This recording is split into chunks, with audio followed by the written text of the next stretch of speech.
and the Deputy Human Resource Director is here. What happened to the Human Resource Director? Because this is a regulated profession, just like accountancy, just like law, just like procurement. Why don't we have the substantive director? Because there are HR issues here where we might need to hold someone professionally accountable.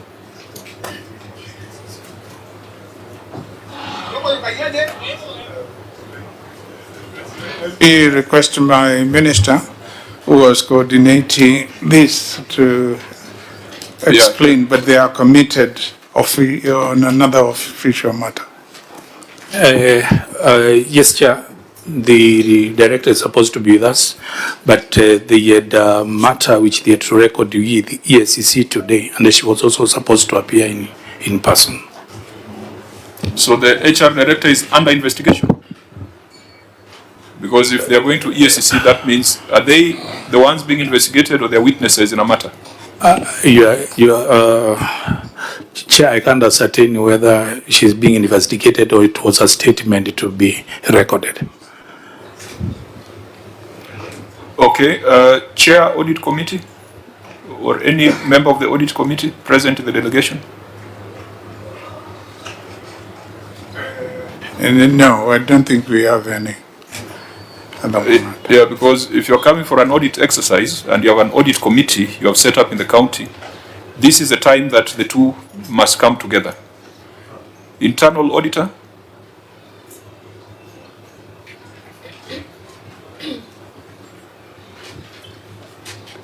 Is your internal auditor here? Honorable Chair, the internal auditor also is not here. The reason is that he had to remain behind to coordinate another matter which we are appearing here next Tuesday. And in my own wisdom, I thought he is the better placed person to coordinate the PIC responses, which they are supposed to appear to the hub tomorrow, Chair. That is the only reason why the Director Internal Audit is not with us today. I think let's make ourselves clear that when you're coming for this particular exercise, you have an audit committee that you have established. You have an audit charter that it has approved. You must be accompanied by the chair or someone from the audit committee. And the audit committee and internal audit work together because the external auditors sometimes rely on the work of internal auditors. And this committee also sometimes wants to draw on the work of internal auditors to get the assurance that controls are effective. I've taken note that the chair of the County Public Service Board is here, which is okay, but the director HR should also be here because they have a professional responsibility. Did I hear County Secretary? County Secretary? No, we don't have County Secretary. Well, we would have brought, Mr. Chairman, we brought people as per the issues which were raised by the Auditor General. Governor, there are HR issues here. Who's the head of the County Public Service? Pardon? Who is the head of the County Public Service? Yes, it's the County Secretary. Yeah, so wasn't it relevant? No, you have the CEO who is a governor and is here. So you'll be able to... yes. Okay, fine. Then, if that is the case... The buck stops at my door. Then we'll not allow you to refer to your officers, because that's what some governors do. For the officers abroad, I'll refer. For issues where there is no officer, I'll deal with it. Governor, this is an uncontentious issue. What I'm trying to tell you is that for you to make the most optimal use of this opportunity, there are some people who you need to come with. Not your entire cabinet. The head of the County Public Service, the head of audit, the internal auditor, the HR director, the county attorney, I've seen the county attorneys here, the receiver of revenue, those at a minimum should appear because the audit issues touch on their respective domains. And head of procurement as well, because procurement is also another regulated profession. So if you want us to write that in our letters, we shall do so. but I would have thought that it's something you would have thought through. So it is not a matter that should ignite debate. I think I'm just making an observation to allow us to go into the substantive issues. Honorable members, is there any other preliminary observation, or we can go straight to the issues before us? Fine. So before we interrogate the report, I want to call upon the chair of the Public Accounts Committee. That's Honorable Munyao, I believe. Honorable Munyao, could you let us know whether your committee has considered this report, debated it, made recommendations which have been adopted? Thank you, Chair. The audit report that we are interrogating today, Chair, has not been committed before the Assembly because the time it was to be committed, we were out on the recess. And we are expecting that once we get back to the Assembly next week on 9th, the report to be committed, and we have we are prepared. I'll be going out. We'll be calling out the members, the CCM, and the members mentioned to be able to respond to the queries.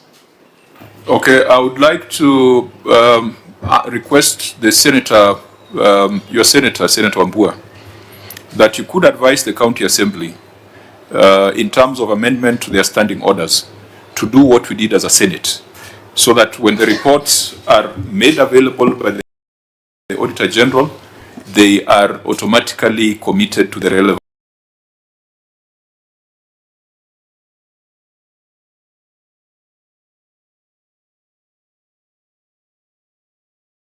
committees. Even as we have not had a plenary sitting since we broke for recess in December, but we amended our standing orders to allow this committee to continue doing its work. Senator Wambua? Thank you, Chair. And the chair of the County Assembly PAC is actually my MCR. So it's my pleasure to advise him.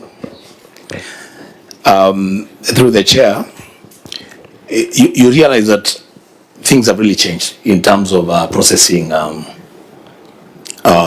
audit reports for both the assemblies and Parliament. So what we have done as a Senate is that we pushed a motion through the Senate that once the reports are received from the Auditor General, they are assumed to have been committed to the committee, so that we don't have to wait until February 9th when we resume, we start getting the reports and begin working on them. So I think it would be wise for you, because there is a constitutional deadline of 31st of March. You should have considered the auditor's report. It would have made this work a lot easier for us if you had looked at the documents. Then where you are okay, you would have just passed it. But going forward, I think that's one thing you may want to consider to do. I thank you, Chair. Fine. So your clerk can also be in touch with our clerk so that you get the details of the amendments, the standing orders. It would have been very nice if you had already considered this report, because you would have just looked at your recommendations. You would not have subjected the governor to questioning on the same issue twice. But we hope that in the next 2-3 years, we can have a situation where the County Assembly first looks at the reports before the Senate looks at the reports. Now we'll have to go into the report as per our constitutional mandate. And Auditor General, we will start with the receiver of revenue and dispense with it, and then come back to the report on the executive. So members, let's start with the report on receiver of revenue for the year ended 30th June 2025.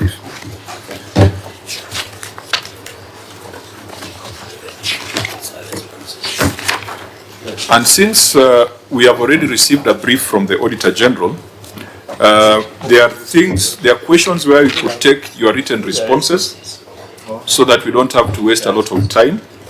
But there'll also be some broad observations that we will be making.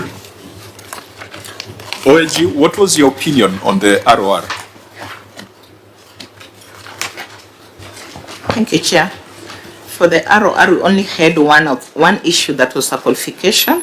That was on the long outstanding receivables from non-exchange transactions. That was the only qualification issue. So then, as we had looked at the issues previously, to avoid repeating what has already been addressed, I think let's go to the statement of revenue and disbursements for the year ended 30th June 2025 in the Receiver of Revenues report. Governor, what was your total on-source revenue for that financial year?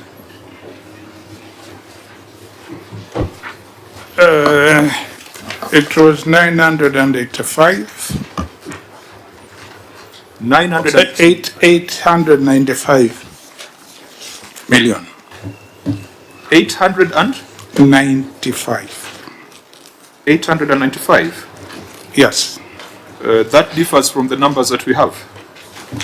What numbers do you have? 996. So can we establish as a matter of fact what your OSR was? Because I am looking at the original audit certificate, which has your financial statements. Yeah. Sorry, Chairman, I think there was a revision from 895 to 996. But let me invite... So again, with the confidence you had of the CEO, what was your OSR for that financial year? Yeah, I've just said initially it was 895, but after all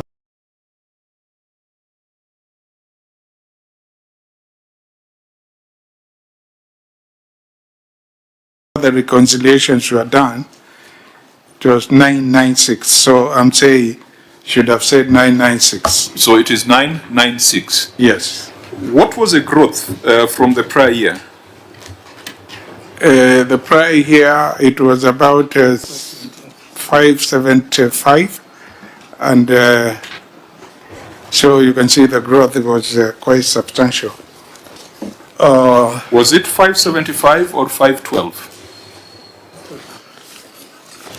Let me read the report. It was 517, Mr. Chairman. So that was a growth of 9.28 compared with the previous year when it was 473. that's a growth of 479 million. 996 versus 517. Yeah.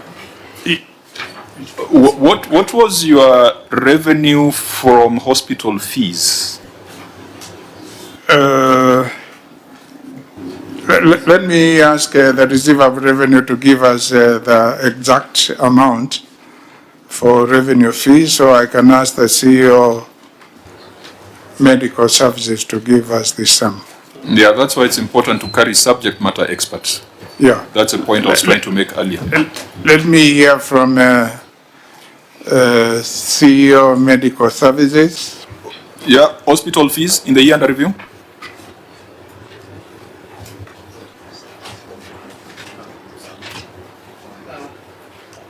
Thank you, Chair. In terms of accrual basis,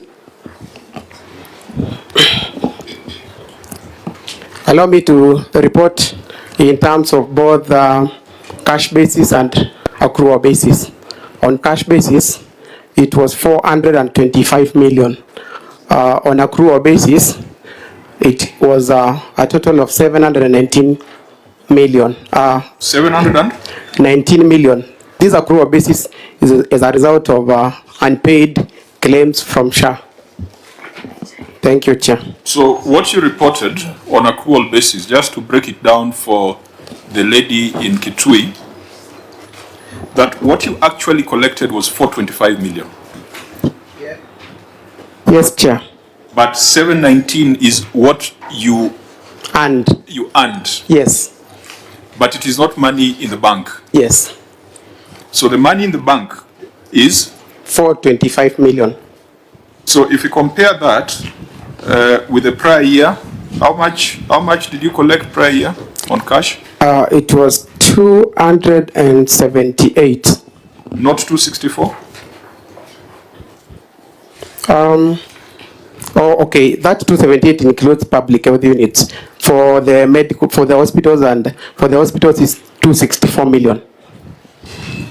So in terms of real growth in cash, Yes. in terms of real growth in cash, your growth in revenue collected was not 479, it was about 160. You are 425. You subtract 264. That should be. Well, that's 160, about 160. Yeah. Okay, so I think that's an important qualification because we were worried at that sudden growth on hospital revenue from 260 to 730. And I think what you have given is correct technically. Yeah. But you know, the problem the governor will have is how to explain why the money is not in the account because of this change of accounting. Now let's go back to CES. CES. Did you report on cash or accrual?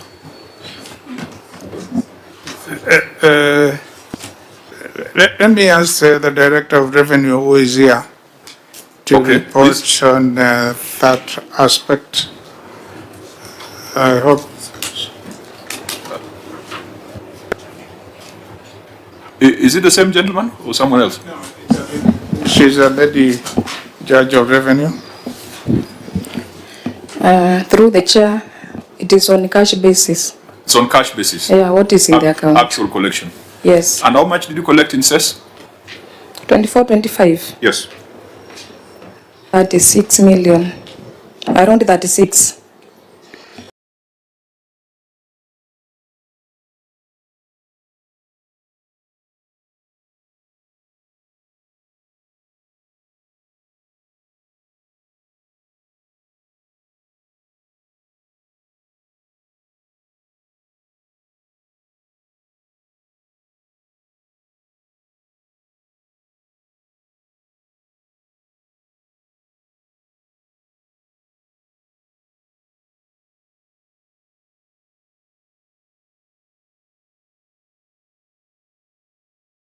$36 million.